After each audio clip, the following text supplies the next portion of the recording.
ওসমান হাদি মারা যেতে পারে, দ্যাটস এ গ্রাউন্ড সিচুয়েশন।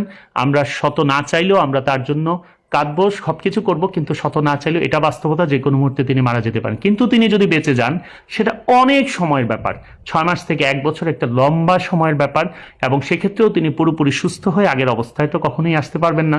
তো কাজে আপনারা খুব শুধু দোয়া করতে থাকেন যে আল্লাহ যেন তাকে একটা মোটামুটি একটা অবস্থায় যেন আমাদের মাঝে রেখে যান, যাতে তার দিকে তাকিয়ে হলেও আমরা তার যে আদর্শ সে দিয়ে গেছে এদেশের মানুষদের জন্য, ওই যে বললাম এক হাদির জায়গায় অসংখ্য হাদি তৈরি হবে, সেটা যেন হওয়ার চেষ্টা করে। যদিও মেধার দিক থেকে that is very much questionable. এই ছেলেটা মানে is a high intellectual capability দিয়ে আল্লাহ তাকে পাঠিয়েছে, এবং that is the very reason শত্রুরা তাকে টার্গেট করেছে। এইটা হচ্ছে সবচেয়ে দুর্ভাগ্যের ব্যাপার।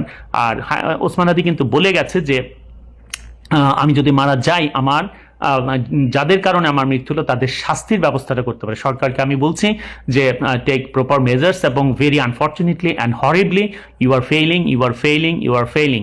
আপনারা চেষ্টা করেন এদেরকে ধরার জন্য এবং দৃষ্টান্তমূলক শাস্তির ব্যবস্থা করতে হবে অ্যাজ আর্লি অ্যাজ পসিবল।